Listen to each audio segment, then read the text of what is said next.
We'll call to order the meeting of the Haverford Township Zoning Hearing Board of Thursday, February 3rd, 2022. Present at the front table to my far left, Jessica Vitale, a voting member. Good evening. Next to Jessica is Ed McCargy, a voting member. To my immediate left, Bill Malone, our solicitor. To my right, Bill Rose, voting member. Next to Bill, Jesse Poynton, voting member. We have one continued case, one new case on the agenda this evening. Before we begin, Bill, would you like to lead us in the pledge? Sure, please rise if you can, and repeat after me. I pledge allegiance to the flag of the United States of America, and to the republic which stands one nation, under God, indivisible, with liberty and justice for all. Thank you. The continued case is Z22-01, Amazon Retail LLC, 403 Westchester Pike, Haverford Town, PA.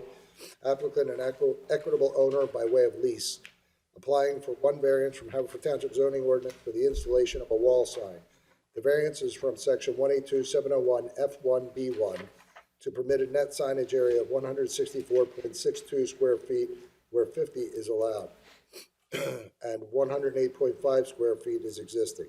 The subject property is located at the Leonard Shopping Center, 403 Westchester Pike, Haverford Town, PA 19083, in the C5 Shopping Center Commercial District, tax parcel 2202-0129700, and located in the second ward. Good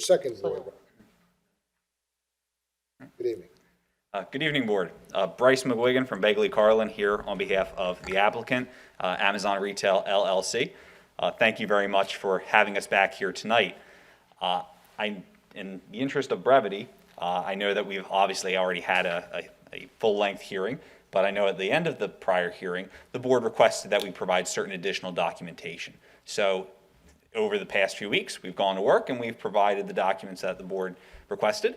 And if the board does not mind, I'll take a few minutes, go over everything, then I'll introduce my witness who will be able to adopt my testimony, or my opening as his testimony, and he'll be able to answer any questions the board has about the exhibits.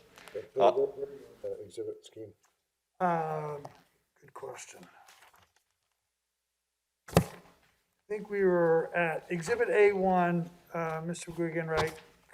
Correct me. Exhibit A1 was You don't have to read it, Bill. 4 slides? But Yes. it was all in one exhibit? Correct. So we're at A2. I believe A2 might have been the handout with the, Four-page handout. Okay. I think, Yeah. Was this? We're on A3. I just want to make sure we're, Yeah. for sure, and This. So we had A1 as the applicant's package, Yeah. and A2 was the proposed signs elevation renderings with the map, site plan, illuminated channel letters rendering, a set of the illuminated letters, I already said that, and the existing / proposed monument signs. So we're up to So we're on A3. A3. great. In the transcript, there appears to be an A3. I just want to make sure. I believe the A3 was the one-page document provided that had some of the details of the illumination of the sign. So this would be A4. Yes, that's the one.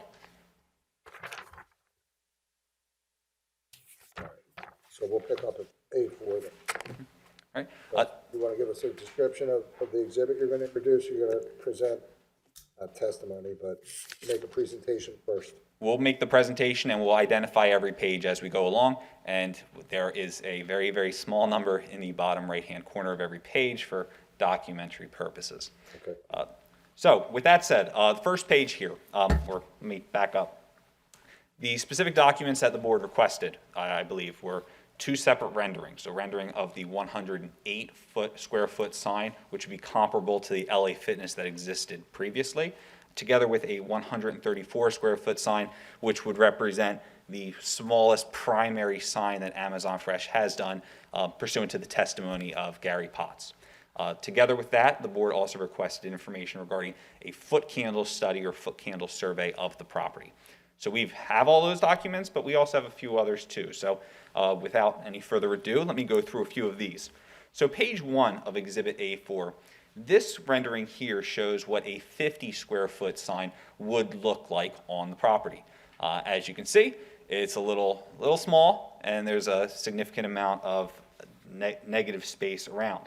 So next one here is the first one that the board requested, which is the 108 square foot sign. This one specifically measures, a shade under 108. And as you can see, it's a bit better, but still a rather significant amount of negative space in and around the sign. The page 3 now, this is a 130 square foot sign. When Mr. Potts was testifying, this was the sign that he was referring to. I know we mentioned 134, but it is actually this 130.05 square foot sign. And again, it's obviously better than the 108, but as pursuant to Mr. Potts' testimony, and he can elaborate on it tonight too if need be, there's just a legibility concern with this one. So then we move forward to page 4. Now this is the same set that the board looked at before. This is the proposed sign. This is the 164 square foot sign rendered on the property. Now, again, the reason why we landed on this particular sign when rather than the 130 on the low end or the 200, which is our typical sign that Amazon Fresh uses on the high end, it's because it best fits the property at issue while maintaining the legibility of the actual text of the sign. To put things in a slightly different perspective, we have page 5, which also still shows the 164 square foot sign. However, the measurements are done a little differently. And again, just kind of a change of perspective here. The way the ordinance reads is we calculate the measurement of the sign. You have to draw either a box or another regular geometric shape around the actual illuminated area of the sign, irrespective of any negative space. So when we do that, that's how we get to the 164 square feet. However, if you look at this one, in the very top right of the page, what we did was we actually measured the actual illuminated areas of the sign, and what that does is it basically discounts the negative space between the lines, between the Amazon and the Fresh, and between the Fresh and the symbol.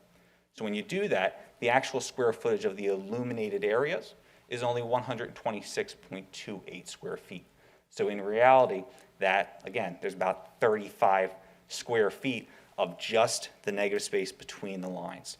So again, the 164 is pursuant to the ordinance, but this just shows that, again, we're not trying to illuminate a vast deal of space here. And one other number that we also looked at, and that we have here for you tonight, the actual square footage of the illuminated space on the sign. So just taking the Amazon, the Fresh, and the logo, the actual illuminated space is 49 square feet. So the remainder of the 164, that's all negative space that's going to be unilluminated. The last page of this packet is the foot candle plan that the board requested. As you can see, based on, if you look at the center of page 6, there are 0.0 foot candles at a distance of 97.7 feet from the sign. As a frame of reference, what that means is that by the time you get to the second row of parking spaces, there's 0 foot candles, which means by the time you get to the property line, there's no foot candles. By the time you get to any neighboring residential properties, again, there's going to be no impact that this sign will have on anyone outside of this property, and even for most of the property itself. Before I turn things over to Mr. Potts, I just want to just briefly discuss the actual ordinance here. We've been talking quite a bit about the 50 square foot cap on signage, which is fair because that's the ordinance we're requesting relief from. But we're in compliance with the other sections of the signage ordinance. When you look at the ordinance, it states you have to have 50 foot not to exceed. However, it also states that signage can't be more than 40% of the signable area or more than 10% of the entire facade of the building. So when you actually look at those numbers, 40% of the signable area is 480 square feet, 10% of the facade is 490 square feet. The 164 proposing is obviously significantly less than either of those numbers, but again, we run into the 50, but just again, as a frame of reference. And in the general area obviously, of this sign. We have other businesses that, again, have signs that are over 50 square feet, such as Kohl's or Lowe's. Now, while those businesses have I guess, a bit of I don't know if you call it a signage advantage, because they're such small names, Lowe's, Kohl's, not a lot of text, they still needed to have that additional relief.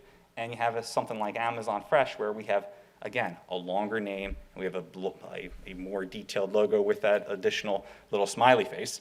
And unfortunately, it's just having to abide by this ordinance, which has the arbitrary 50. It's just very difficult to do that while maintaining legibility that customers need and that the public needs to safely read this.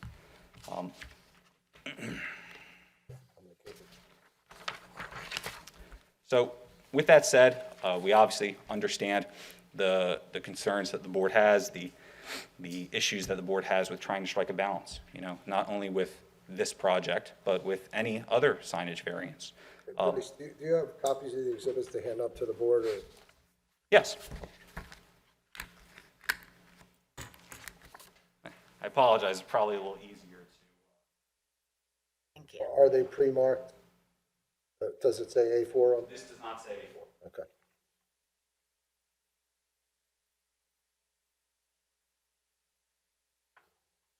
Thanks, Bryce.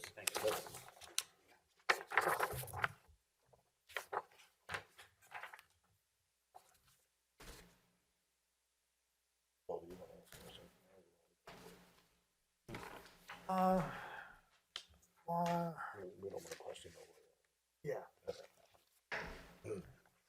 So I just wanted to make a quick little comment here.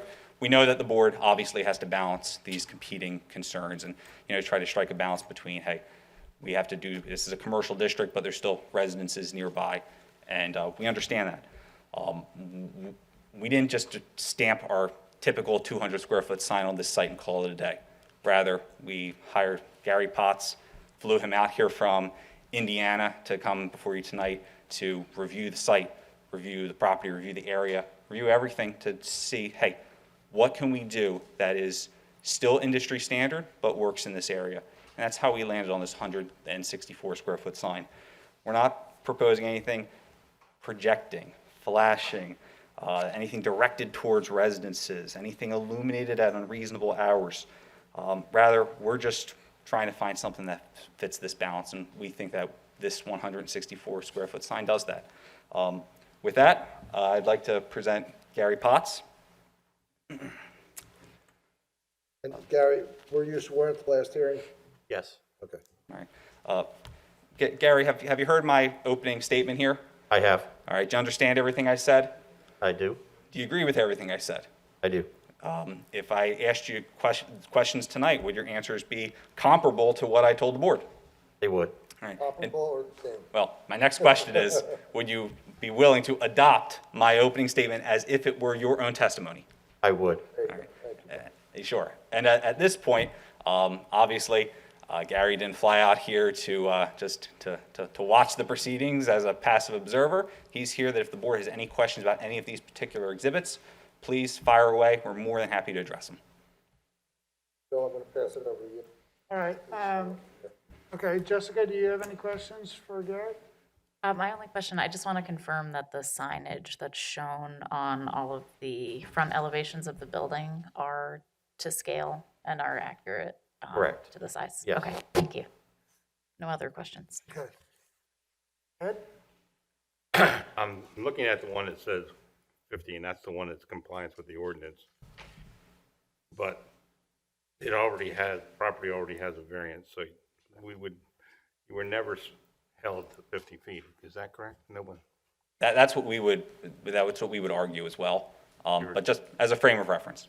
But you can go to 108, which is double the amount, more than double the amount of what's allowed by the ordinance. Is that a fair statement? That's the way I would interpret, because the existing variance was granted, yes, that's what I would interpret. Obviously, I would leave any legal conclusions to your solicitor, but that's what the applicant would suggest.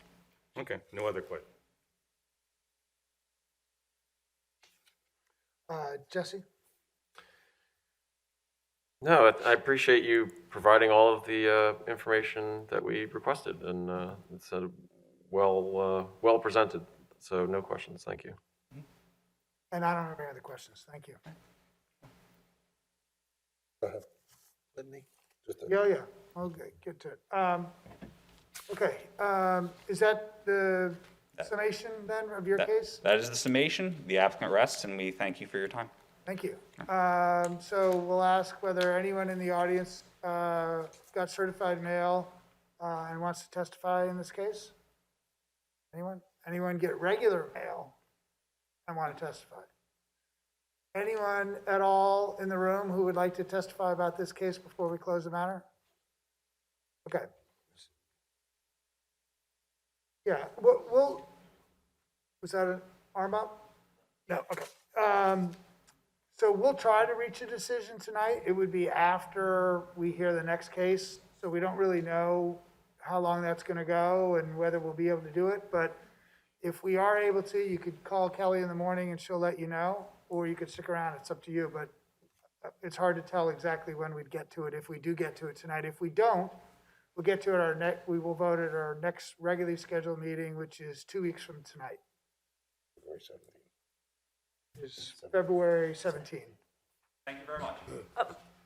Sorry, very quickly. We, in a shocking turn of events, did not receive any applications that made the deadline for the next hearing. So, so that would be, So this would be the only matter that was listed for that night. So you want to. You just really wanna come Try to get it in. done tonight, Kelly, Try to that's get what you're saying? I don't think it'll be a problem, although it looks like there are many people here, so we'll see. Thank you very much. Thank you. All right. Yep, thank you. The record closed on this matter. Yep. Our new case tonight is Z22-02, Sleepy Valley Holdings LLC, equitable owners of 1801 Manor Road, Havertown, PA, DC folio number 2207-01010000, who seek a variance from the provisions of section 182713B to subdivide an existing lot with an existing non-conforming front yard setback of 21.86 feet, where 30 feet is required pursuant to section 182206C5A. Property is zone R4 and located in the 7th Ward.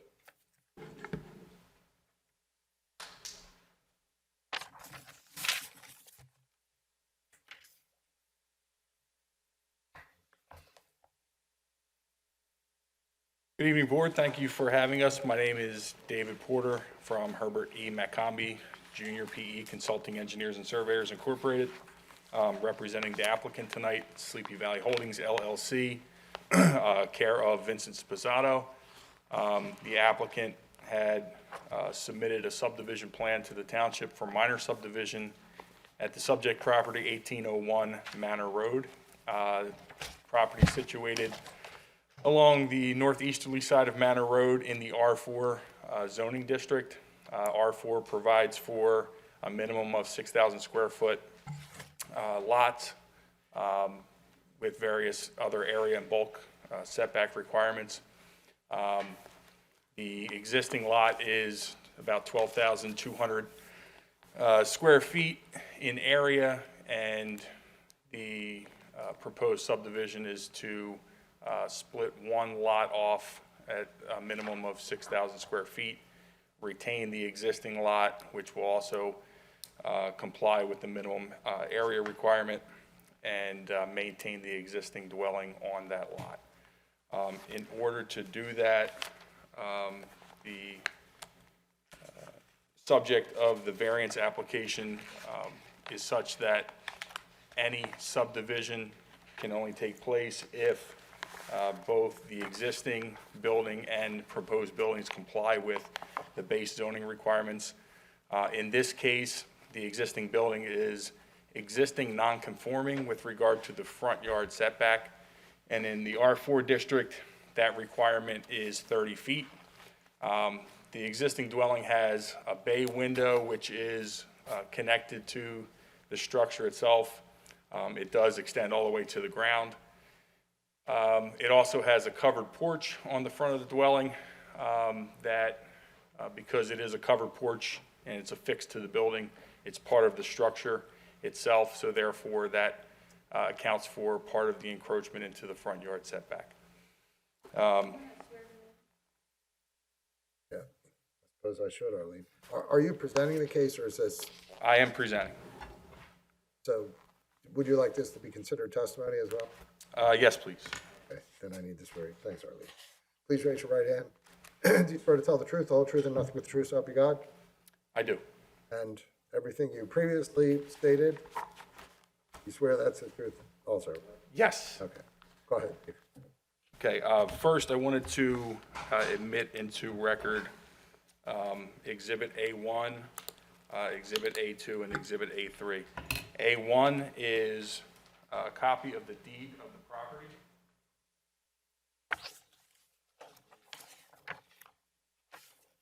The applicant is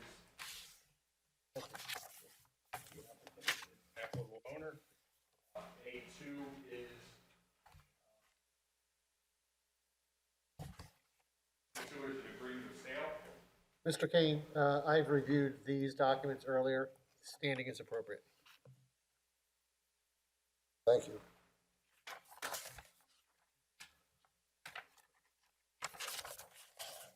And A3 is my curriculum vitae.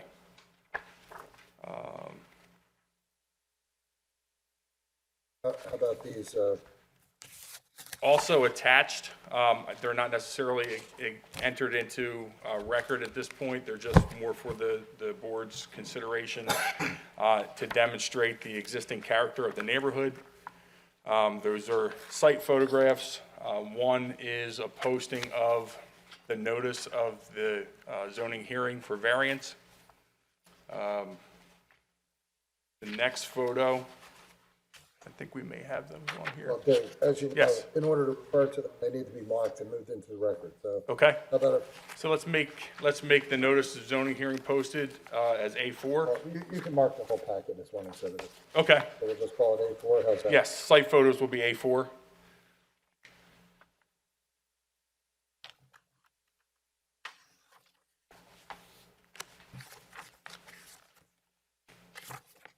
So the property was properly marked to indicate that there was a notice of a zoning hearing.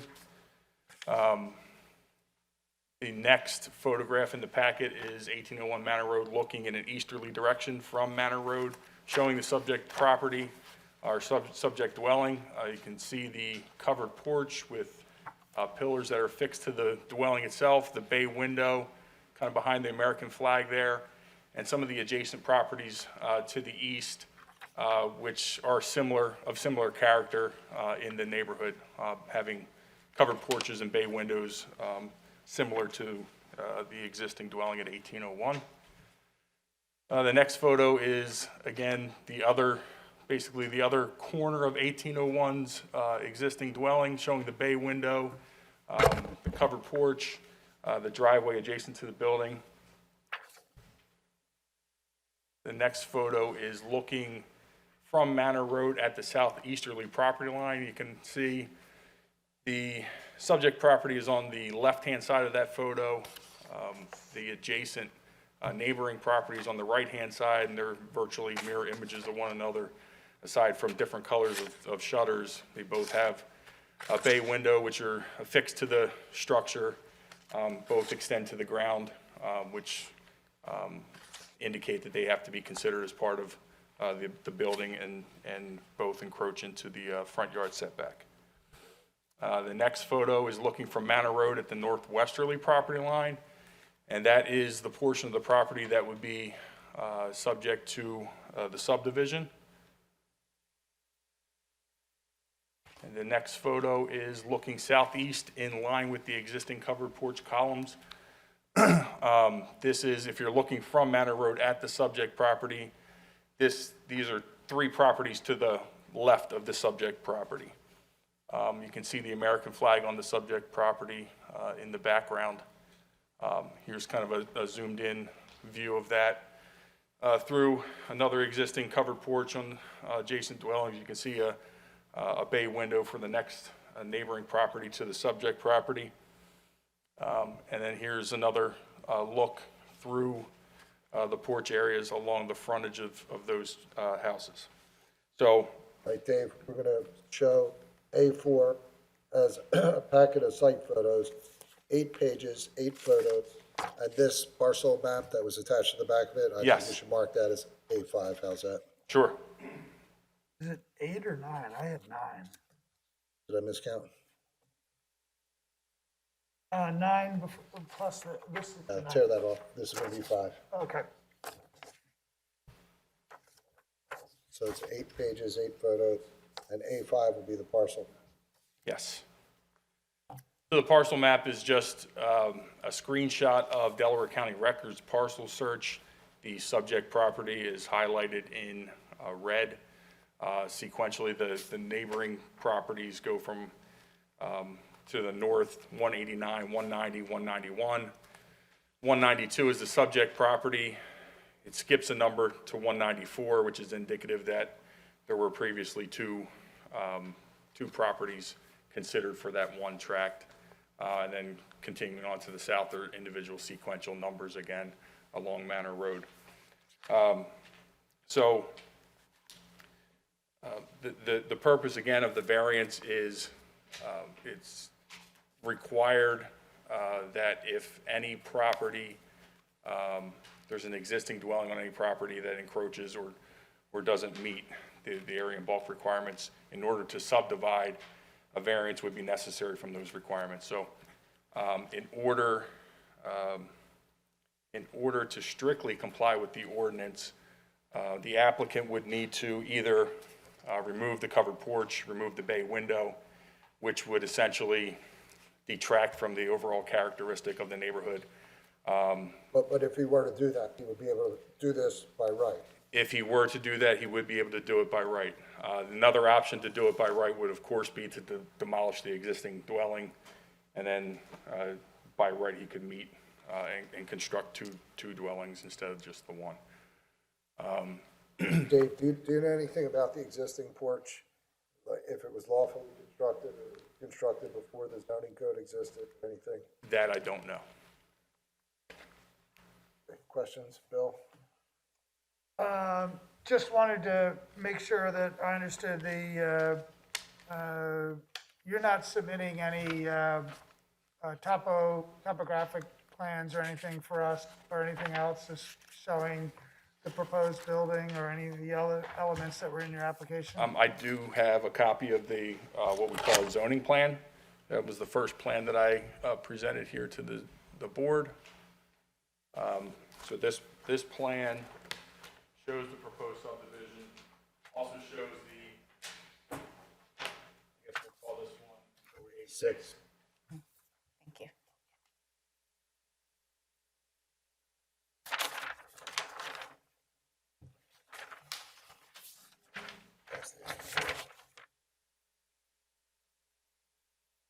I do have a full-size 24/36.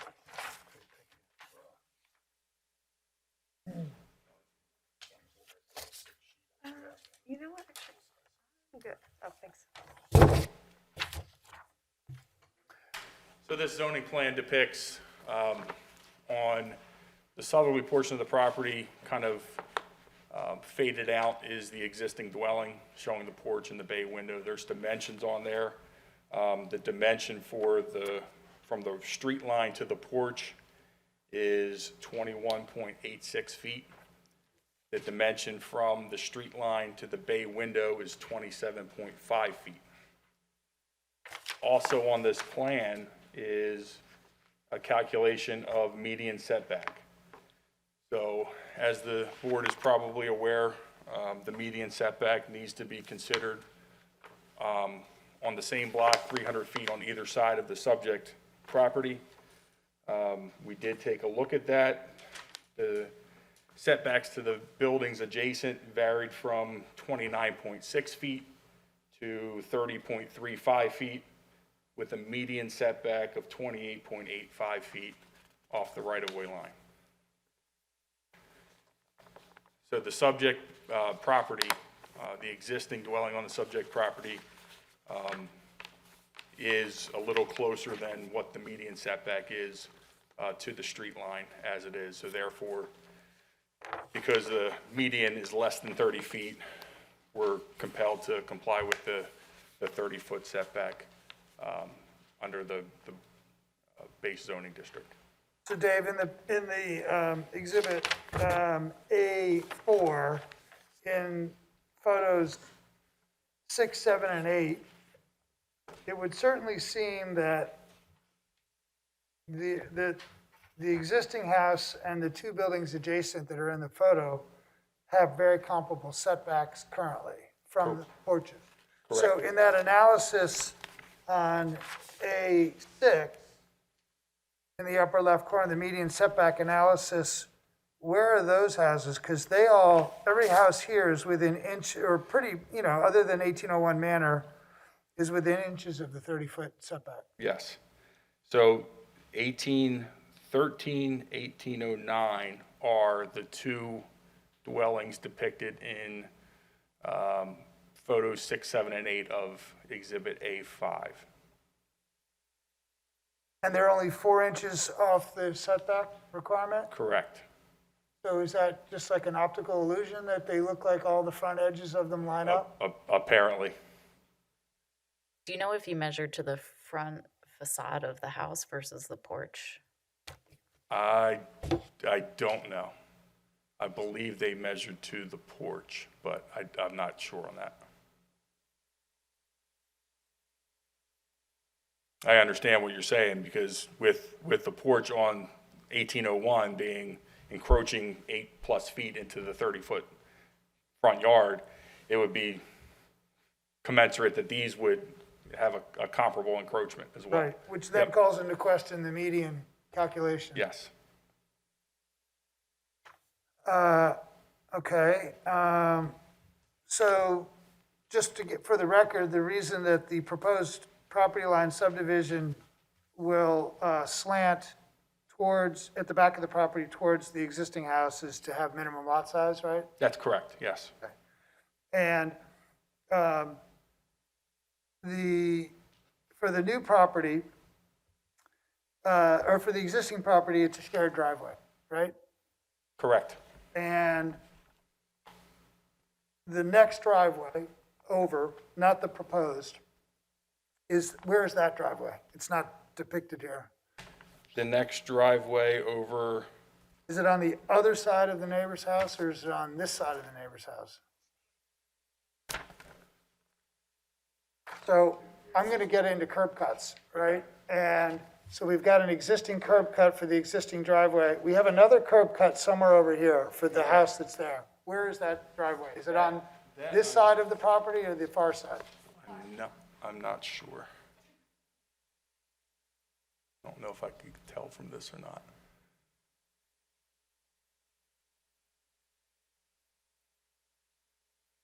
I believe, I don't want to answer because I'm not 100% sure, but I believe it's on the far side of the property. Okay, so, and what's the distance then between the existing driveway and the proposed driveway?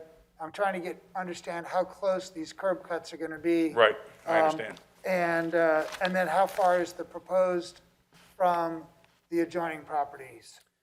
So the proposed driveway from the existing property is going to maintain the requisite 2-foot setback from the property line for the proposed property line. On the north side, or if you're looking at it to the left, we're probably, with it being a 51-foot frontage along the proposed lot, we're probably about 25 feet to the proposed property line.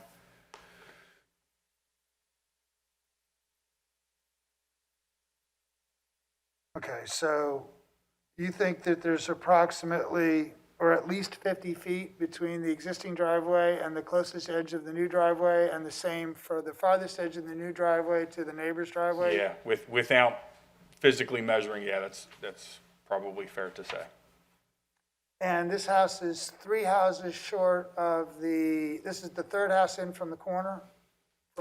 Yes, from the bend on Manor Road. Okay. And the width of the new driveway is proposed? It's hard to read. Yes, I apologize.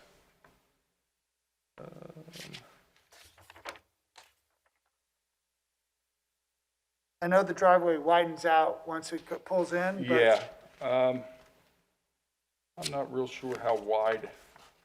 If I were to guess, it's probably a 10-foot wide driveway.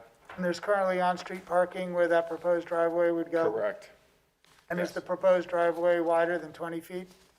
Or is it approximately 20, or, As it widens out, no, at the curb? I'm at the trying to curb, no, it's understand. less than 20 feet. Less than 20. Do you have a sense of what it is?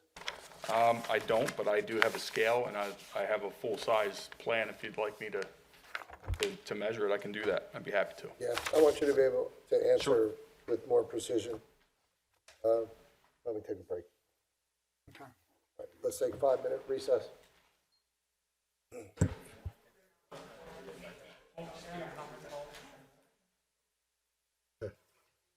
Okay, thank you. Okay, Dave, did you have an opportunity to compute the width of the driveway and the curb cuts? Yes, sir. So the proposed driveway curb cut would be 12 feet. It will then taper into the property and widen out to 20 feet. The proposed driveway is situated approximately 28 feet from the northwesterly property boundary. And then the adjacent property to the northwest is similar to the existing dwelling at 1801, except for just mirrored. So the drive, as you're going Manor Road to the northwest, you'll pass the proposed property on the right. The next neighboring property, you'll pass the house before you pass the driveway. Right. Okay, thank you, Dave. Sure. And I have no other questions. Okay, Jessica, I have no questions. Jesse, You guys presented to the planning commission? have you presented to the planning commission? I have not, I'm filling in for another engineer in our office. Project with the, All right, hold on, time out a second. Because Vince, I didn't. Because swear- otherwise we just get a voice from why don't you just confer for 1 second? Now, we can do it this way. Just confer for 1 second and repeat Okay. what you just heard.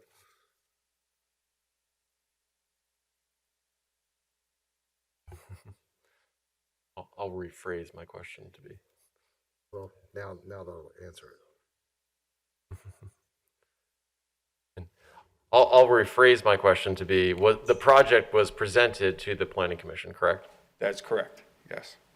I happened to watch the replay of the meeting, and there was a lot of questions that came up about the trees, and that the project will be presented to the Shade Tree Commission, is that correct? That is correct.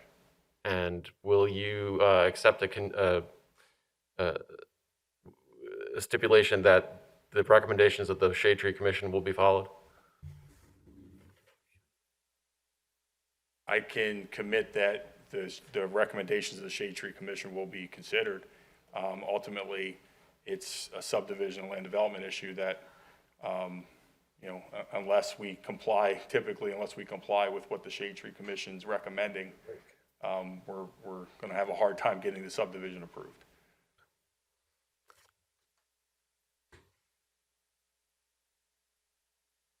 I don't have any other questions at this time. Ed? Yes, a few questions here. Does your subdivision create any violations not in compliance with the ordinance by just the subdivision itself? No, Does the non-rectangular nature of these two new lots, is that atypical or inconsistent with standards for subdivision planning? it's not typical. However, we did research the ordinance and found nothing that precluded us from making an adjustment to the lot line to satisfy the minimum lot area. If you remove the porch and the bay window, then would the building itself be in compliance? The building would be exactly on the 30-foot front yard setback. Would that removal benefit any of the conditions associated with subdivisions into density? Would it I mean, you could do that and still get an approval to build another lot. Is that correct? That is correct. And it doesn't even need to be removable. I think it is the position of the township that because you have a hard roof, if you had an awning, you would be allowed to have it too. That is correct. Okay. If this subdivision was approved, would you agree to a condition that the porch on the existing lot would not be enclosed in the future? That's certainly something that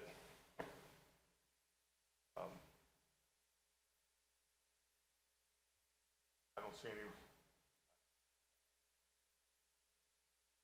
I don't know if that's mine. We do not plan on enclosing it. Vince, how about if I swear you in? Otherwise, you're just a voice from the crowd. Probably a good idea. Please raise your right hand. Do you swear to tell the truth, the whole truth, and nothing but the truth, so help you God? I do. And your full name and Vincent. capacity for the record, please. Vincent Spizzato.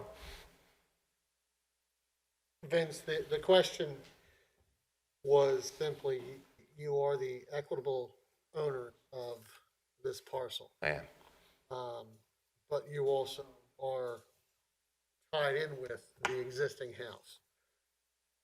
If the board is to approve this and put a condition upon it that you not enclose that porch, is that agreeable? It's a tough question. I know, Um, that's what lawyers do. yeah, I understand. So I would have, I'm not going to live there. I'm building the home. Would that be a restriction that would be passed on from homeowner to homeowner? Correct. Okay. Am I allowed to do that? Yes, Okay. Can I say I would take it into consideration? yes, at which time you will not get a decision tonight. So that's part of that's part of zoning. Part of zoning, yes. Okay. So if a variance is permitted or granted by a zoning hearing board in the Commonwealth of Pennsylvania, the municipality's planning code and the courts have said you can place reasonable restrictions on Okay. the approval of that. And the question then becomes, is that a reasonable restriction? To me, it would be yes. I don't have a problem with it. Okay. I'll just give you my thoughts on it. The reason why it's important to me is that you're asking for relief on an existing condition. And then if we approve it based on that, because everybody else has a porch like that and everything else looks consistent with the neighborhood, enclosing it makes the house bigger, makes the problem I worse. see your makes point. it- Yeah, that's fair, for sure. Thank you. So we don't know, would you be willing to take the condition or not? Yes, I would be. Thank you very much. Was that the back rear porch or the front porch that you were talking about, Ed? It's talking about the front porch. The porch is in violation. Jessica? I just had a question about the proposed patio on the new house. Is that at the same level as the first floor, or is it stepped down? It would probably be a step or two down. Okay. Would you accept a condition that that patio could never be turned into a deck? I'm sorry, what was the question? Would you accept a condition that the patio could never be turned into a deck? Yeah, I would, yes. Okay. I don't think a deck would work there because of the grade. Okay, thank you. Just for clarification, that patio is mostly within the rear yard setback and wouldn't be. Correct. It would still need a variance. Correct. Mhm. You would probably have to go to another You zoning have to hearing. go back of course. here again, yes. Right. Anything else? No? Nope. Okay. I don't have any other questions. Thank you. Thank you. Dave, anything you want to add, or do you want to close? No, I just wanted to thank the zoning board again for hearing the applicant's case tonight. Just wanted to reiterate that, you know, the variance requested is the minimum required in order to permit the subdivision to move forward. I think that the restriction on not enclosing the front porch is reasonable, and it's consistent with the character of the neighborhood, which is something that we have to demonstrate as part of the variance requirement. And yeah, that's it. I'll close. Okay. So your exhibits A1 through A6 have been marked, identified, and they'll be admitted into the record. Thank you, but please don't leave. I see residents here. You're the only case on the agenda, presumably. we're here Understood. For you, and there may be some questions that you need to respond to. Sure. Although I would urge everyone, direct your comments or questions to the board. They're sitting there listening, and I'll ask them to respond afterward, but I don't want back and forth between you and the applicants. So with that, I'll ask if there's anyone present that received certified mail that wishes to testify. Anyone that received regular mail? Ladies first. Did you want to come speak? Yeah. No.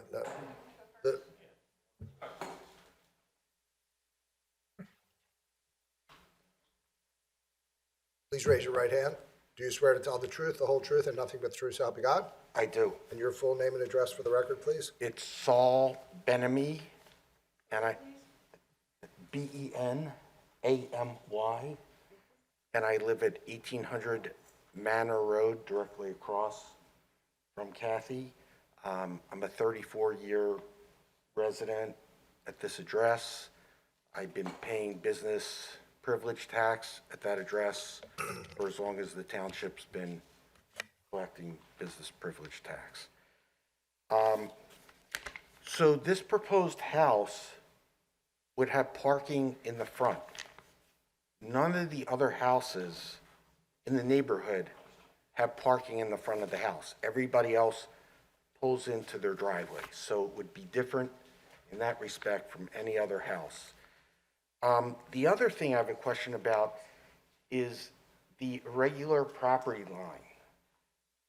There's no other house that doesn't have a straight property line in our neighborhood. And the purpose of the irregular property line is to meet the 6,000 square foot requirement. So to me, that seems like it would be a variance, and this is not my area of expertise. But And it doesn't fall within the purview of this board because it's their decision to draw the property lines where they want, and they effectively took that out of our hands, this board's hands, because the lot size is now conforming. okay. So, The biggest issue, though, is I feel that this property with the parking in front and the size of the property and the style, that it does alter the essential characteristic of the neighborhood. And to me, that's a significant issue, is that they're asking for a variance for a house that would significantly alter the neighborhood. And that's all I have to say. okay, Saul, any questions for Saul, Jessica? Would you prefer, since by right, they could knock down the existing house and build two of the same homes? I'm sorry? By right, the new owner could knock down the existing home and build two of the same new type of home in the neighborhood. And I guess I'm just curious, would you prefer to keep the existing home and have a new house?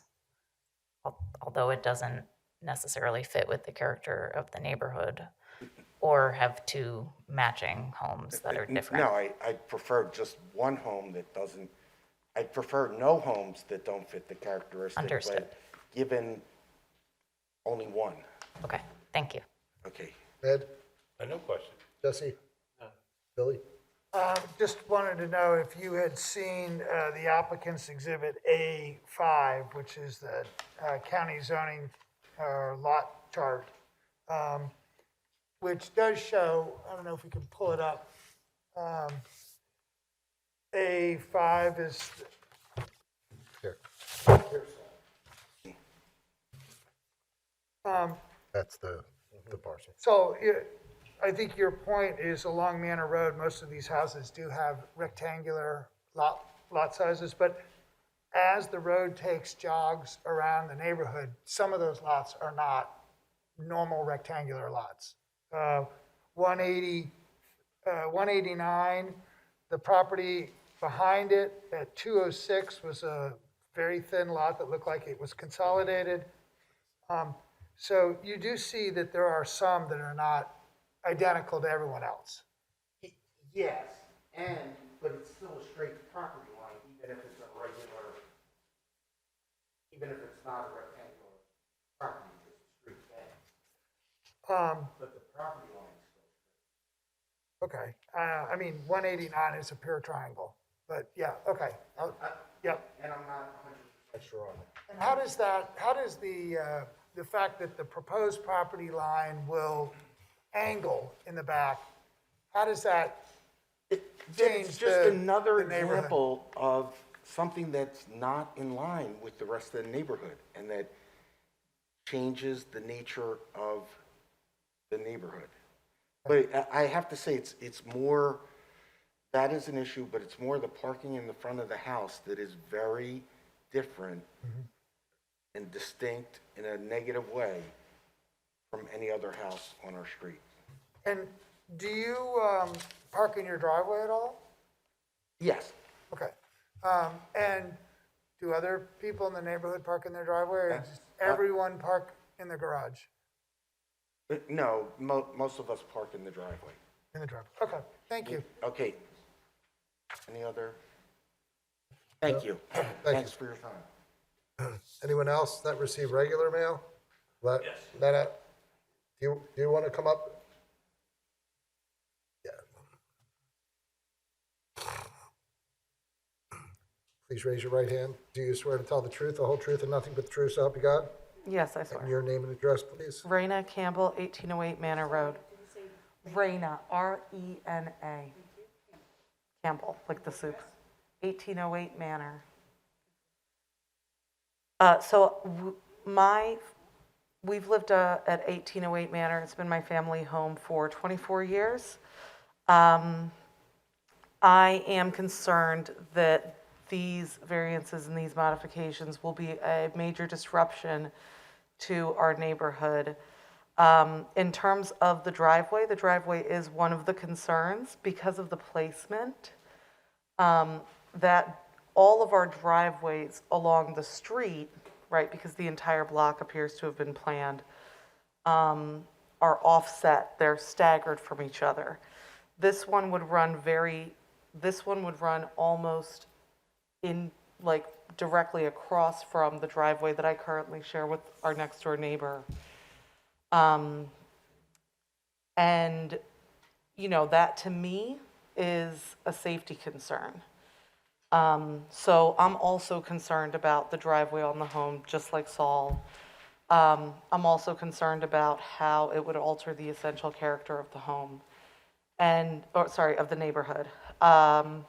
Both because of the design, because of the driveway layout, but also because to me the essential character of the neighborhood is, you know, it's a peaceful neighborhood, it's a quiet neighborhood, and we have a lot of camaraderie.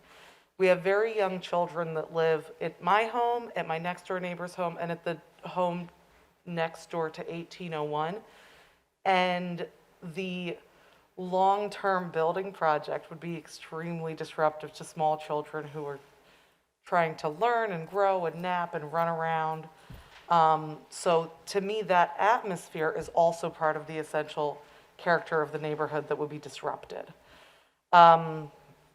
And then my final point, just as I was reading through some of the ordinances, you know, there are two that stood out to me in particular. One said that the variance would represent the least possible modification, and this is not that. This is a major modification, which will create a major disruption for the rest of us who are living there. And the second one that stood out to me was that the conditions for the variance are not being created by the homeowner. And that stood out to me as well because there's not a necessity for building this property, building this house. This property with the 12,000-foot lot size would go up for sale and be sold. It's an excellent area. So to me, it seems as though, it feels as though the homeowner would be subdividing a lot, creating a huge disruption to the neighborhood, and then peacing out. And I don't appreciate that. Question, Raina? Jess? I just wanted to clarify that the variance that's required is required to keep the existing house instead of knocking it down. And if it was knocked down, then no variance would be required to subdivide the lot. Okay, Because it's only, the only variance is that the existing porch is too far into the front yard. So subdividing the lot is they're only here because of that front porch. So even taking the front porch off would essentially mean they wouldn't have had to come here. I just wanted to clarify that that's Okay. really what's before us. okay. Ed? No, no other questions. Bill? I just want to make sure you were asking, or you would prefer, you think that a property owner who's undertaking construction should not be allowed to do so because it would be disruptive to their neighbors? No. All of our neighbors do some sort of construction on their home, whether it's additions, repairs.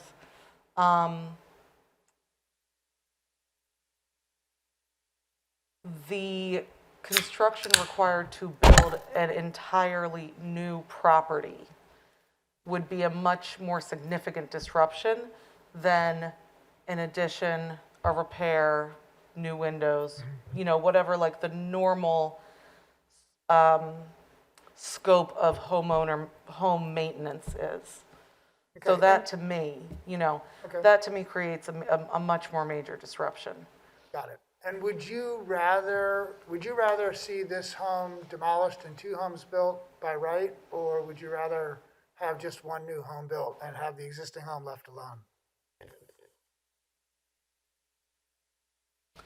I would rather maintain the existing home and have no new home built. But if I had to choose between the two options, just one new home. Because it would be the least disruptive. Thank you, Raina. You're welcome. Thank you. Anyone else that received regular mail? Please come forward.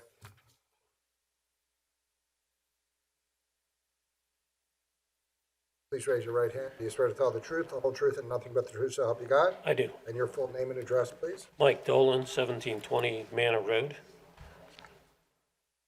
What would you like to tell us, Mike?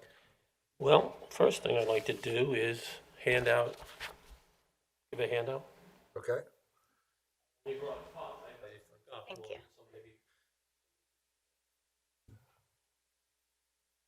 Anyone as well? Yeah, I know. First, we're gonna mark it. Thank you. So, I need to. All right, so. If you don't mind, Mike, when- take this off. When that's okay. When handouts are given up to the board, they need to be marked. They need to be marked as exhibits so that they're easy to follow for the record. So we're gonna mark your exhibit. How about Dolan 1? Is that okay? Yeah, that's fine. And we have to give a copy to the applicant as well. Dave, you want a copy of this applicant or this resident exhibit? It's been marked Dolan 1. You guys want to write that on yours? I have one now, so you guys can answer. Got it. Go ahead, Mike. All right. Well,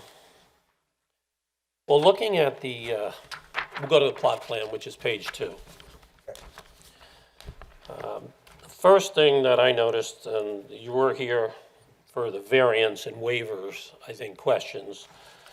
The plot plan that was presented shows a 45-foot right-of-way. But that's assuming you've granted them relief from the 50-foot setback. So if you do the 50-foot, which is the existing, you're not back 27 and a half feet, you're now back 25 feet. So that's well into the house. Second thing is, with the triangular piece that's carved out to make the square footage, and we can read through that, but it talks about a side yard of a minimum of 8 feet. So as you look at the plan, why would you want to restrict the size of the existing house to not be able to put an addition off the back of the house or a patio consistent with what's been presented? And if you do that, that triangular piece that I've marked in red doesn't work. So you're under the 6,000 square feet.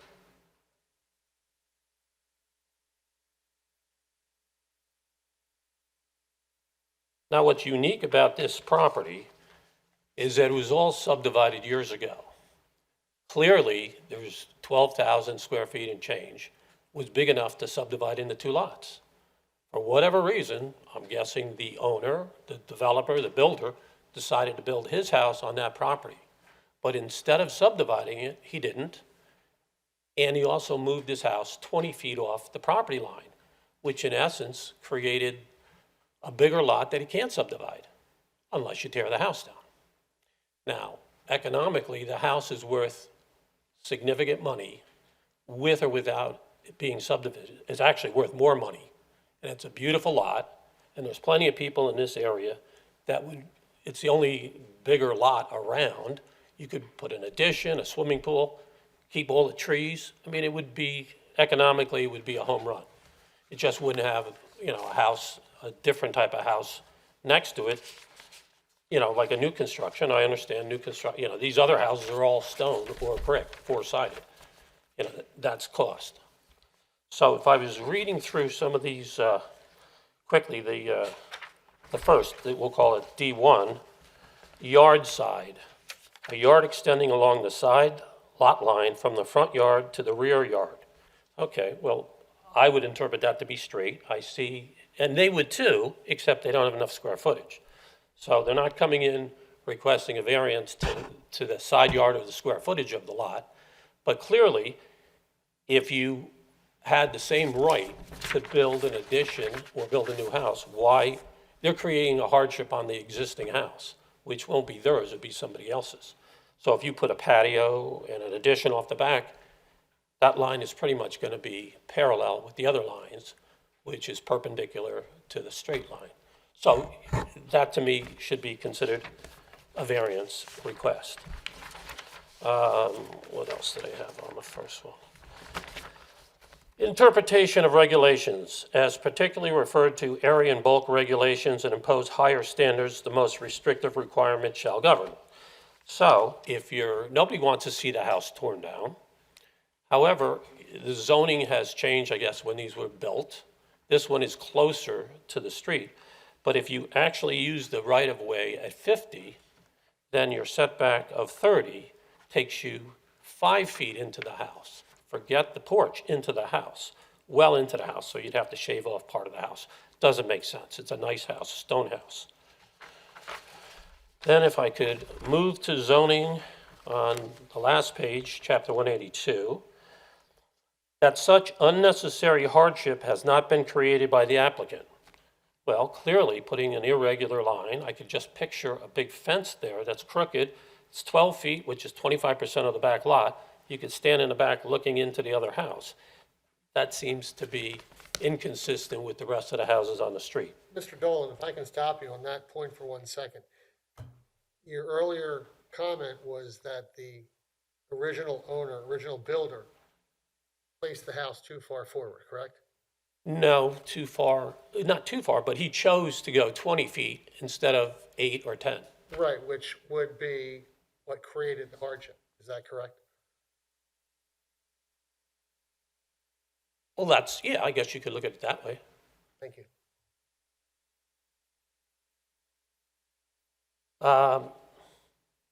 That the variance, if authorized, will not alter the essential character of the neighborhood or district in which the property is located, nor substantially or permanently impair the appropriate use or development of adjacent properties, not be detrimental to the public welfare. So this house, as you saw the picture, is 55 feet long. The average house, all the other houses are, say, 30 feet. So it's going to impact shade, sun, taking the trees down. It's going to be a major difference for an adjacent house to side and in back of it.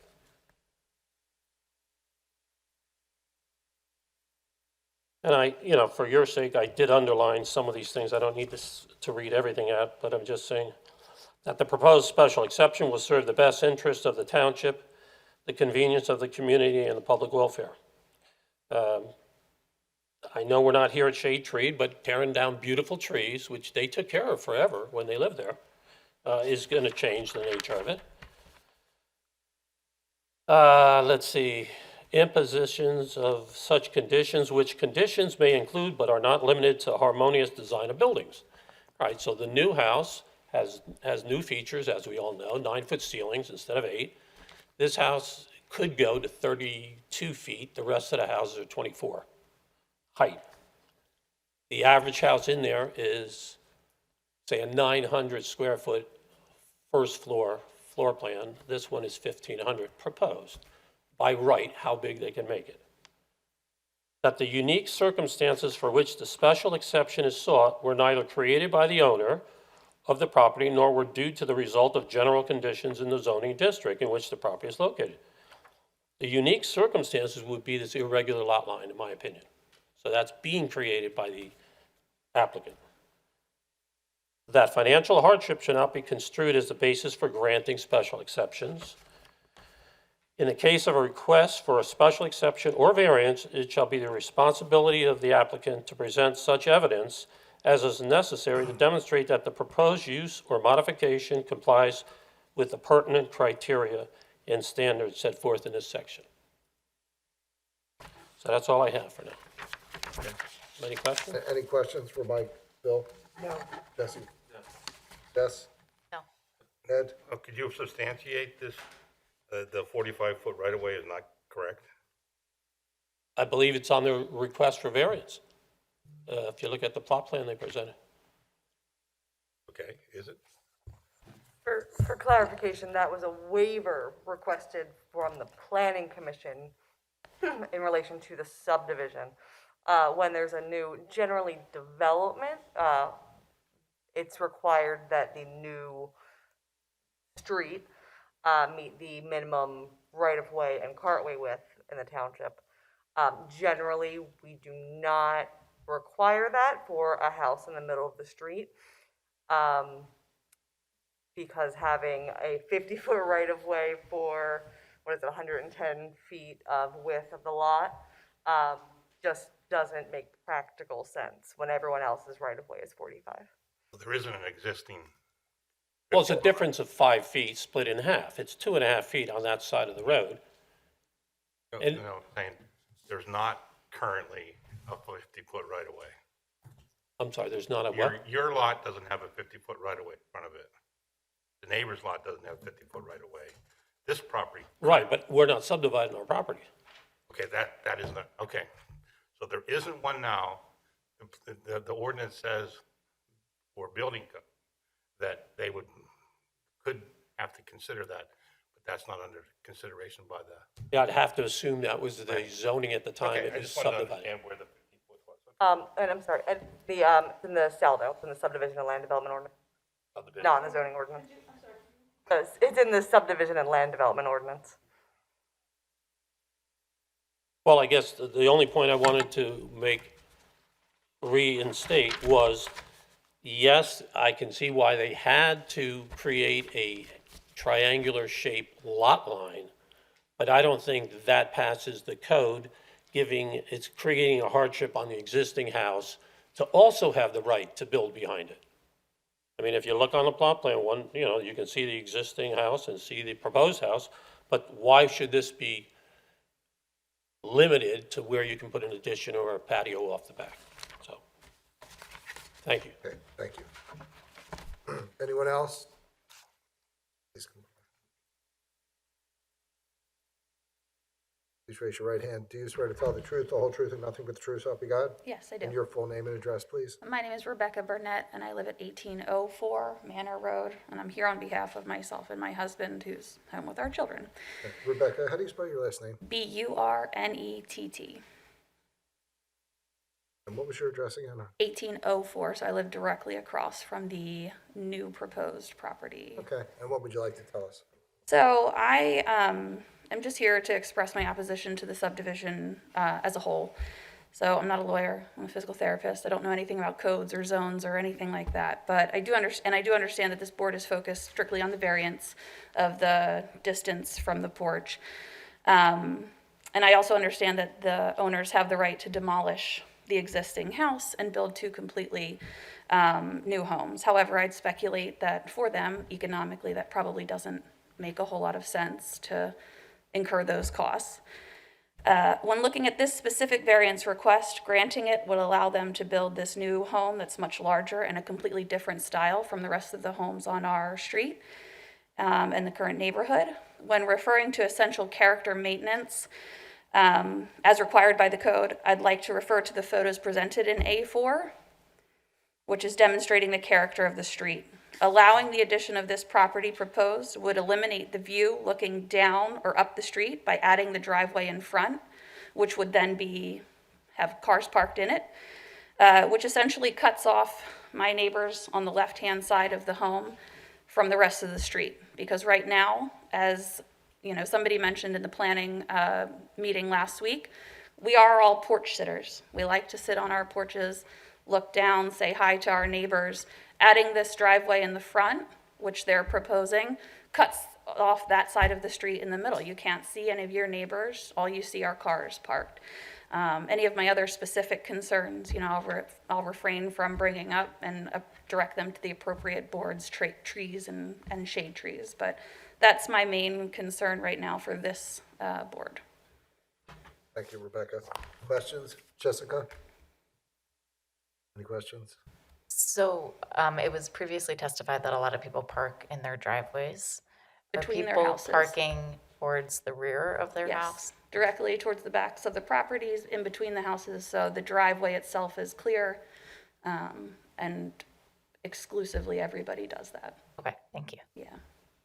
But they don't have to. I mean, they don't have to, and people park on the street. You know, we have two cars, and my husband drives a big truck, so we don't really fit in our driveway, or else we would block our, you know, shared driveway. But we all have shared driveways, and everybody parks at least one car all the way back. Nobody parks in the middle. And I do believe that the existing property is the only one with a double wide driveway, where you can fit two cars side by side. Everybody else has a single wide that widens towards the back. Ed? No question, thank you. Jesse? Bill? No questions, thank you. Okay. Thank you very much. Thank you.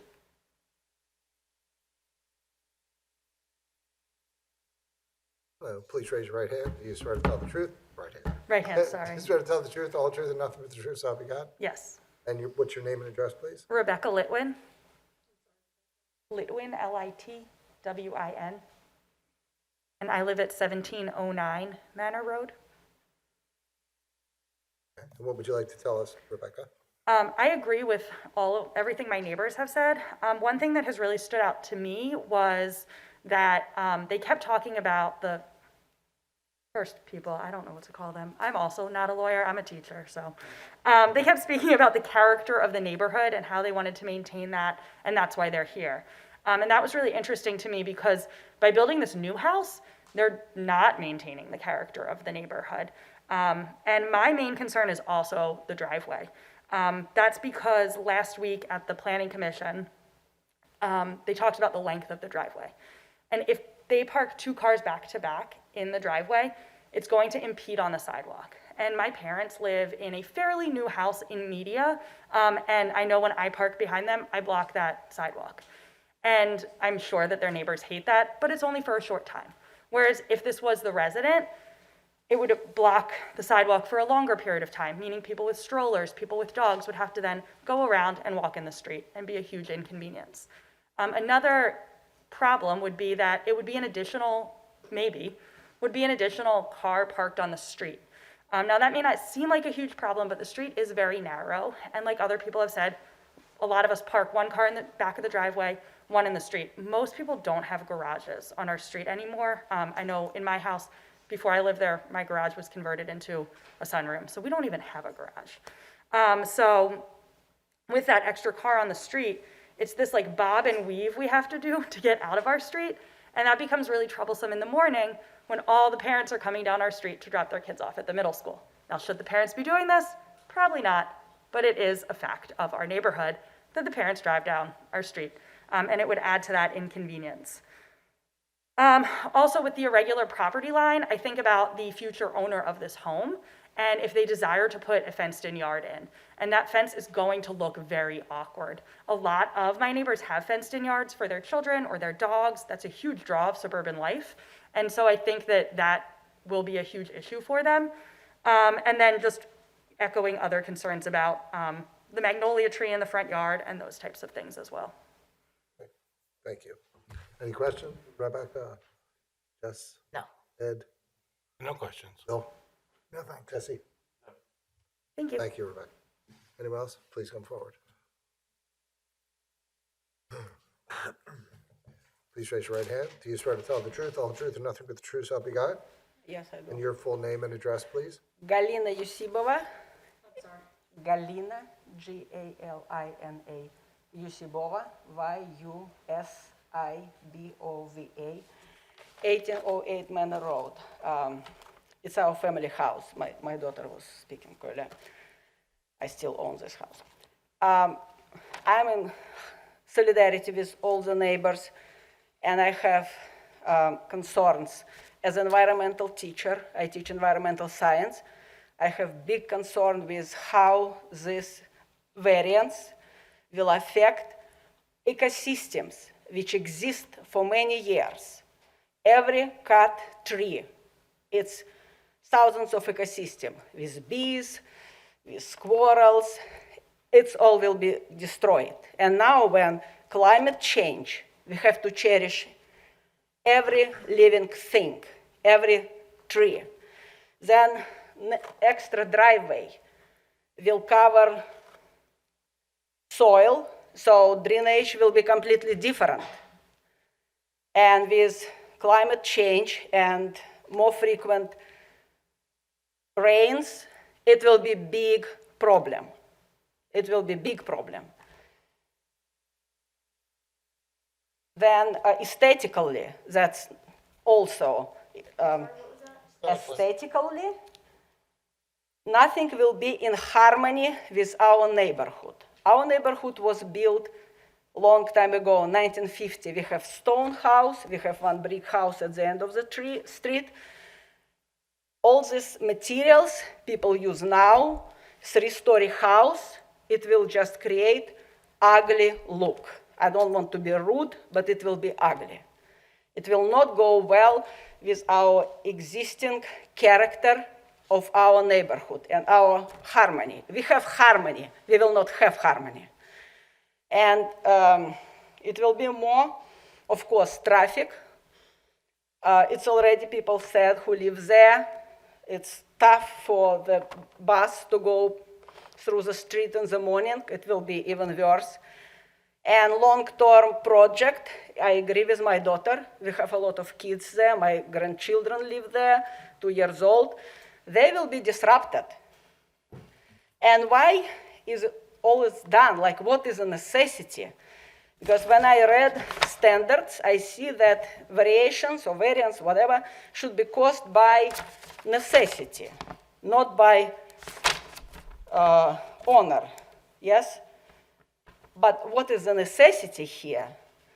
And it's just somebody trying, I'm sorry, to make money at our expenses, because our neighborhood properties price will go down, because we will lose our aesthetics, we will lose our harmony, yes? So recently our tax property went up after evaluation of everybody. Taxes goes up significantly. And now our prices will go down. My house is my future. It's my retirement house. If it will go, price goes down, I would do anything to avoid this. And I think that this construction will cause financial hardship on every neighbor on our street. And talking about like, oh my goodness, we have one big lot. Why do we need to destroy this big lot? It's a beauty, it has trees there. It's 4 trees there, which they are going to remove without replacing. That's a serious ecological impact on, not just on neighborhood, on Mother Nature. And why it should be done, why it should be permitted. Because everybody against it. We are here to express our concerns, and we hope that we will be heard. And by the way, I received note very late. I didn't know about this hearing until my neighbor told me. So I didn't know. I didn't have time to prepare. I don't know why I didn't receive letter like everybody did. I leave it as address, but anyway. And from this presentation, which I heard, it's hard to actually see what's going to be done. I'm afraid that everything will be even worse than what we can imagine now. So I'm, like Rebecca, I'm completely opposed any changes because our neighborhood, I see it like historical neighborhood. It shouldn't be touched. It should be preserved. It should be cherished. And putting like 3-story long house there, it will destroy the whole look. It will be disaster for people who live there. And yes, they make money and live, but we live there with our children, with our future. That should be considered. Thank you, Galina. Questions, Jess? No, thank you. Ed? No question. Bill? No questions. Jesse? Kelly, sorry to put you on the spot. Could you give us a primer on who gets certified mail and who gets regular mail? Regular mail is within, 200 feet of the subject property. Anyone who is contiguous to the subject property gets certified mail along with the owner of or the applicant. And we also advertise the meetings in a And few the different. property is posted with a big yellow notice, which there was a picture of earlier this evening. I also have a copy of the mailing, or the map of the mailing list of where they all went. So if the post office had a snafu, I apologize, but notices were sent. Yeah, I didn't have time actually to get ready for the meeting, and I hope this presentation will make it more clear. It's make everything more confusing. So I still don't see clear picture, but I see that it will not be good for us. And I hope we will be heard. I heard you. Thank you you. very much for coming up. Thank you. Anyone else? Please come forward.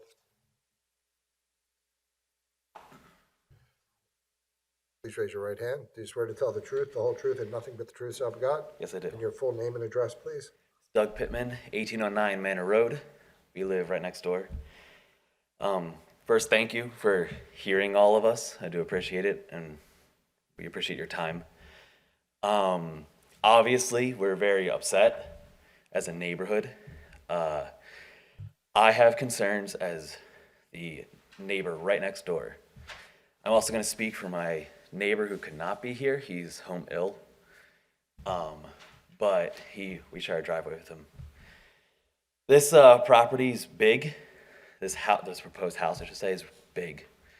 It goes really far back. It's going to be sightline issues for us in the backyard. We enjoy our backyard.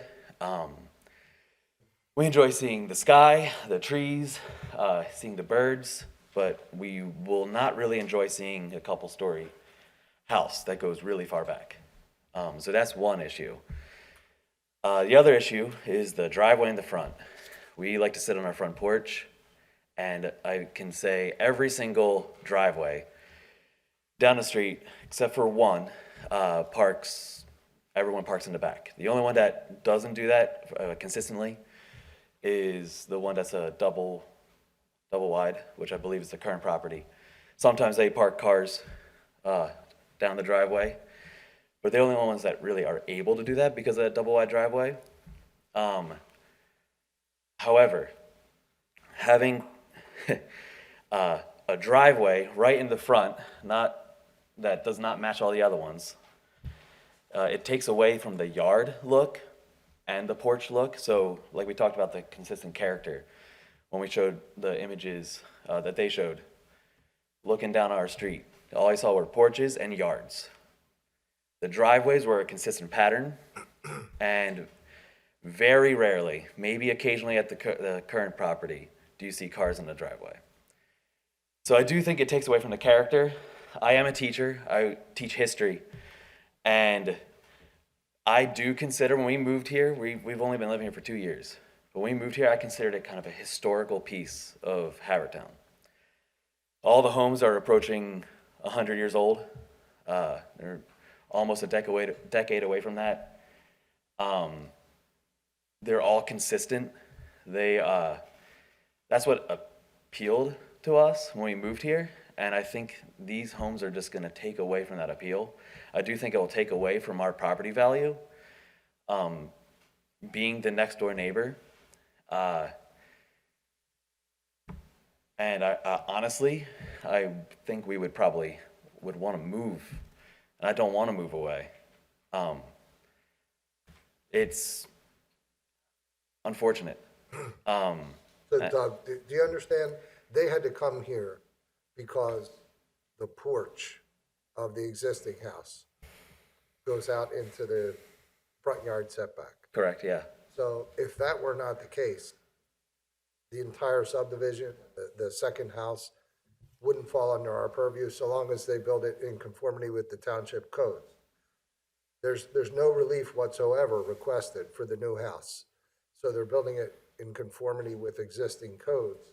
Yes, correct. There's nothing we can do about that. Correct, and Because if we said no tonight, they could chop off the porch, and then that house would be in conformity. They could knock that house down and construct another new house, and they would both be in conformity because nothing would be forward of the front property yard setback. So, it's a bit of a dilemma. We hear everything that everyone's saying, but in a sense, there are a few things we'll discuss with our attorney in private, but, most of these concerns were handcuffed because it doesn't fall within our purview. All right, But we hear everything everyone's saying. I understand that, and to be honest, I would really appreciate it if because as a lot of us have said, we're not lawyers. We don't know what we're doing. This is the first time a lot of us are first-time home buyers. We don't know the proper meetings to go to, so it would be we would appreciate maybe clear dialogue as to how to get these issues and who to bring it to, the proper committees. And I would even things that are by right, like, the area and bulk requirements, the impervious surface coverage requirements, they're all predetermined within the codes. And if they were going to have more impervious surface coverage than is permitted under the code, they would have to come to us, but they're not asking for that. If the house was larger than permitted for the lot size, notwithstanding the crooked rear line, they have control over because they're the owner in equity of both. So, they're not asking us for any relief relating to the new house, really. The front porch becomes an issue because of the subdivision. So, it's really not a consideration of the board, just an observation that I'll make. If we said no, would it be worse, in your opinion, if they tore off the front porch of the existing house and then could just develop the other lot by right, or tore that down and constructed two new houses? I mean, would that be and I mean it when I'm asking the question, because I have no interest in this. I don't know what I guess it would be hard to say, not knowing what the plans would be. I would say it would be better almost to have, if they were in line with the character, if the two homes were in line with the character of the street, then I actually think I would. But they don't. Again, so I mean, it's hard to say because without seeing plans, and then also, I don't know. People don't build houses like that anymore. I know. I live in one too, and they just don't build away with the stone. I happen to like them myself. Yeah. I So get what you're saying. I don't know what would be better, to be honest. I just think that I don't know what would be better. Had I known this when we moved in, I would not have moved in, to be honest. And I think it's just detracting from the entire street. So, but I do appreciate, again, you guys hearing all of our complaints, so thank you. I'll give you a quick anecdote. Across the street from me, a very similar situation happened. There was actually a triple lot. They took down, I actually believe it was Mr. Sposato, I could be wrong, but took down one house and built three very similar to this house. And, you know, while we can quibble about whether we like the character of the house, you know, the house is sold for quite a bit of money, and some great new neighbors moved in that we've become really good friends with. So I think you're going to find that when I think all house values are going up. I don't think that house values are going to be, I don't think your house values are going to go down. And I think you might find you have some new, a really nice new family that moves into the neighborhood in both of these houses. That's So. possible. To us, it's really close to us. I feel like a house right in our backyard where people are looking down on us is a little odd. Granted, we have backyard neighbors where we're trying to plant trees and we have a fence back there, but anyway, I appreciate it. Go ahead, Bill. Doug, I just had a question for you. Yes. You saw, or the applicant submitted several photos that were taken looking down through the patios. Mhm. And is it true that the middle one, you're adjacent to the open lot? Is that right? Correct. Okay. And so your house is probably in one of these pictures on Correct, yes. on pages 7, 8, or 6, 7, or 8 of Exhibit A3. Can I flip through? Or A4. And, Is it the arrows? yeah. Arrows So, to the left. does your house, Oh, there we go. there we go. Thank you. Okay, great. So, can you shed any light on the question about whether these patios are in fact in alignment? It sounds like they were all built about the same time as part of a development, right? As far as I know, I mean, again, I've lived there for 2 years, but when we sit out front and we look up and down, they're all in alignment. Right, so you're looking, when you're sitting on your patio, you're looking down through everyone's side of their patios. Correct. So the idea that these houses would be 8 feet further back than the applicant's house, is that possible? That the patio, front edge of the patio of the applicant's house is in fact 8 feet further forward than yours? That's how I took it.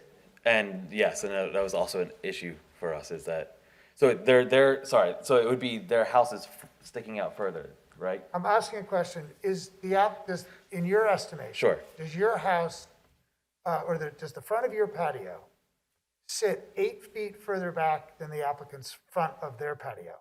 8 feet further back behind, yes.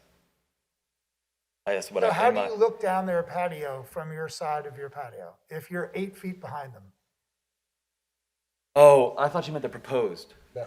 Oh, my bad. Yeah, no, Is- then I see their patio. Do you think your patio, the front of your patio is in alignment with the applicant's front of their patio? I do. Sorry, my bad. The existing, yes, I do. Okay, thank you. Yeah. Sorry, I misunderstood. That's okay. Yes? I was just gonna ask if the neighbor on your other side has an addition in the rear of their house? They do. And do you know about how far back that goes? Roughly, we have I guess a cement patio in our backyard.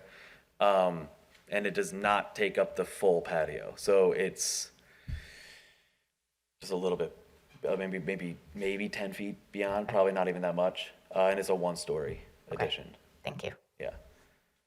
Ed? No question, thank you. Jesse? Okay, thank you, Doug. All right, thank you. I appreciate it. I'm sorry, your name again? Galina Yusibova. If the issue is this front porch which sticking out, is it possible just to modify front porch? Like my front porch, a little bit different from other people. Probably the same reason, I don't know. But it's still absolutely the same style house, the same material. It doesn't look like dissonancing. So you don't think it would alter the neighborhood if? I mean, they can Wait, let me finish. If the front porch was removed from the existing house, you don't think that would alter the Like, character? can it be modified? Like, No, it would have to be removed.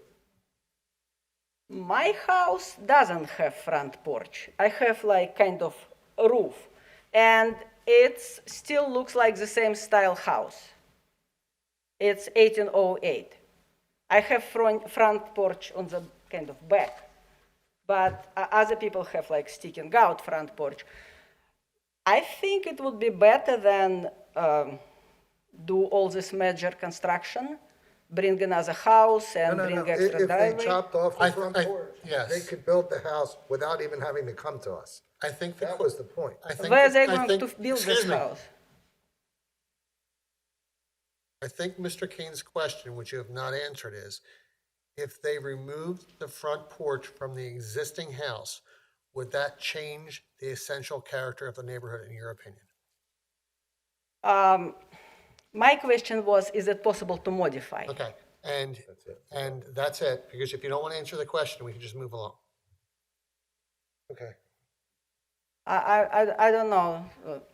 Actually, it's hard for me to answer right away. I need to think about it. Okay. Thank you, Galina. Is there anyone else? Please come forward. Am I allowed to ask other questions? Never?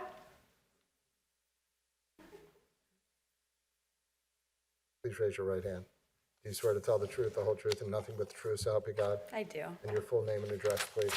I am Joanna Pittman, Pittman, 1809 Manor, that my husband Doug spoke just a moment before.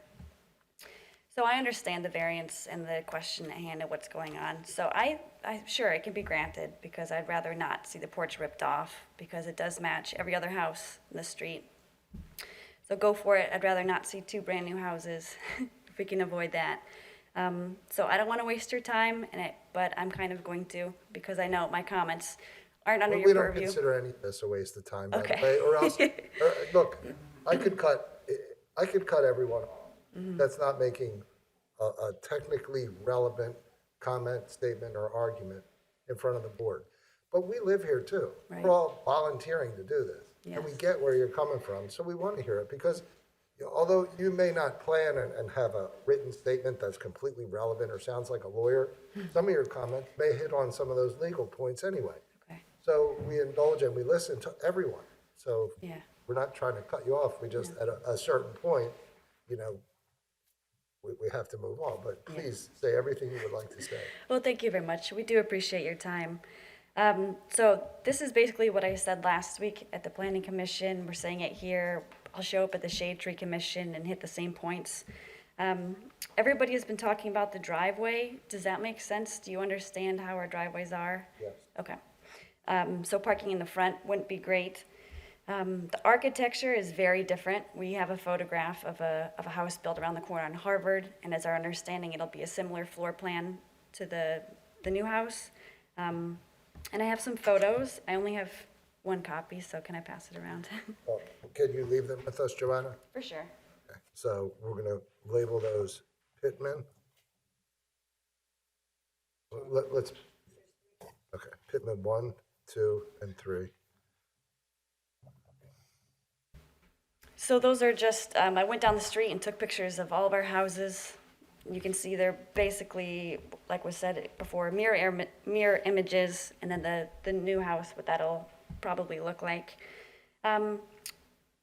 So we don't, the only point is to make you sad with us, that we want to keep the essential character of the neighborhood and have everything, look historical the way it does.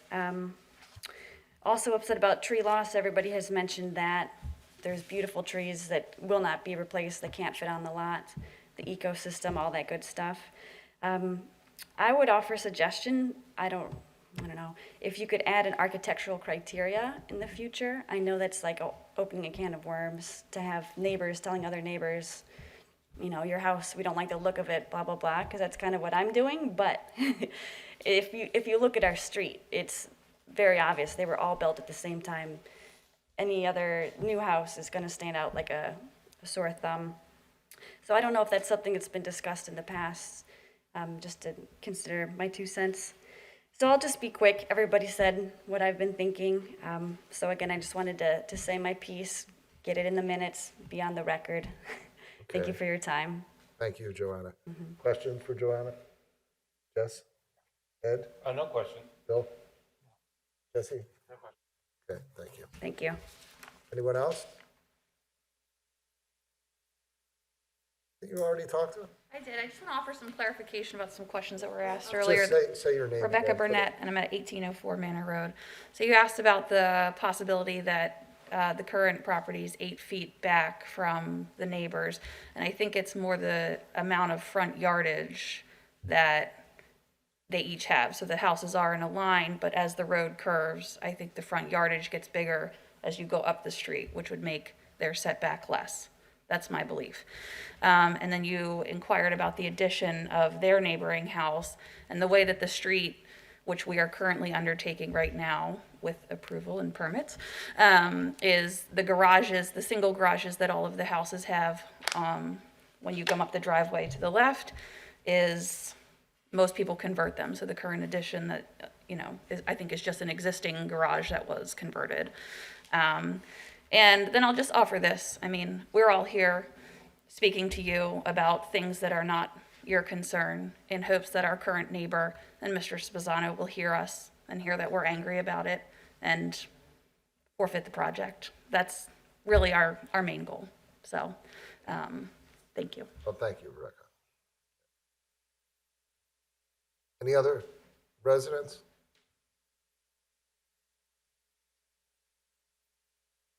Please raise your right hand. Do you swear to tell the truth, the whole truth, and nothing but the truth, so help you God? I do, yep. And your full name and address, please? Yeah, my name is Andrew Furman. I live at 1700 Manor Road, so across the street from the 1801 lot in question.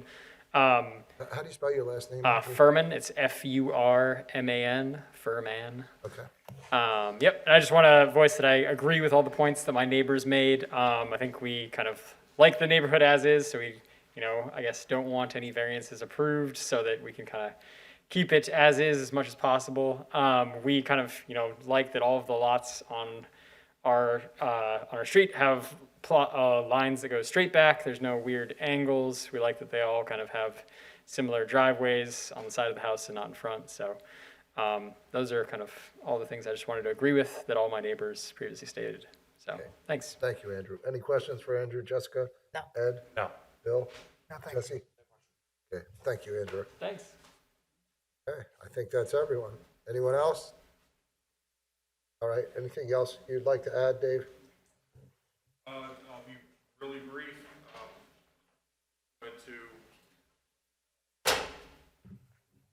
just state before the board that my client, Mr. Sposato, did not have the benefit to look at the pictures that were entered into record. So There's the pictures. if he may take a look at those. Sorry, yep. Confirm or comment as to the aesthetics of those particular houses, whether they'll something We're commensurate going to take a constructed there. few-minute recess, and when we reconvene, it'll be for the sole purpose of you giving your close, or Mr. Sposato responding to what he observes in the pictures, if he would like, and then we're going to close this hearing. Everyone present has had a chance to talk, but we're going to take a few-minute recess because I just can't breathe with this mask on. Thank you.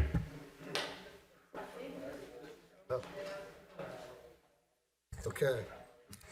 So, have you had an opportunity to review the pictures? Yes. And is there anything else you'd like to add? Other than we acknowledge the residents that attended tonight and their comments. We did hear a lot, most of which was subdivision land development related. And as the zoning board has acknowledged that this hearing is limited just to the variance at hand, which is part of the request for to allow the subdivision to go through. So we have nothing further to add. Thank you for your time. Thank you. With that, we'll close the record on this case, and a decision will be rendered either this evening.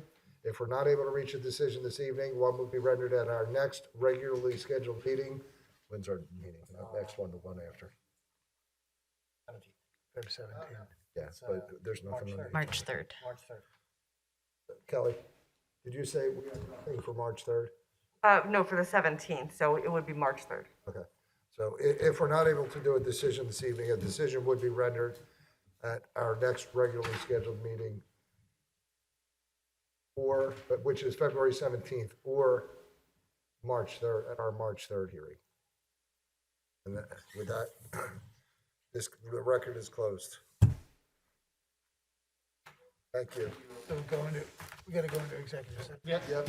And now we're going to go into executive session.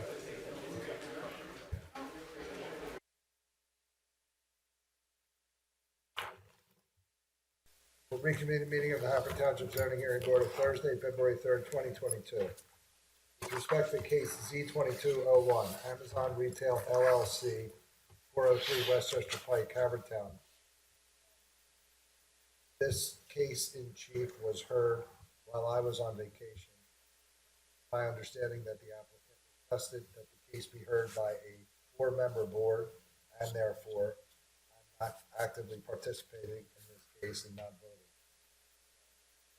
Over to Bill, you chaired the hearing, so Okay. just ask everyone. Yep. Prepare to vote, and then Jesse, you prepared to vote? I am. Jessica, are you? I am. Ed, are you? Yes. Okay. Jessica, do you want to make a motion? Sure. I would like to make a motion to deny the application. Okay. Ed? I concur. Jesse? I concur. All right. I concur also. So that application is denied 4-0. with relation relate to case Z2202. Could we just clarify something for me, the solicitor here? Does that mean that Kelly couldn't approve it for 108, or she has that on? No, she can absolutely still approve it for 108. Because that's the existing That's the variant. existing nonconformity, and they can still build within that print, that footprint, whatever you want to call it, or sign print. Thank you. Z2202 Sleepy Valley Holdings LLC. I'll read the rest of the case description into the record unless someone specifically requests that I do so. I would ask Jess, are you prepared to vote? I am. Ed? Yes. Yes. Jesse? Yes. And so am I. Bill, would you please take that? Sure. With respect to application Z22-02, I would vote to grant the requested variance subject to the following conditions. The first is that there shall be no enclosure of the existing front porch on the existing house on the property. Second, the proposed rear patio on the proposed second home shall not be converted to a deck or enclosed in any way. The next condition is that the applicant shall control water runoff on the property during and after construction in such a way as to not to adversely impact the neighbors. And 4, the project shall be completed within 18 months of the date hereof in accordance with the notes of testimony. Bill, did you give a condition about the existing porch on the existing house? Yes, that was Sort of the ran first- together there. Yeah, that was the first condition, that the existing porch on the existing house shall not be enclosed in any manner. Thank you. I agree. I concur. I agree. So do I. That application is approved 5-0. Any other business? Then we are adjourned.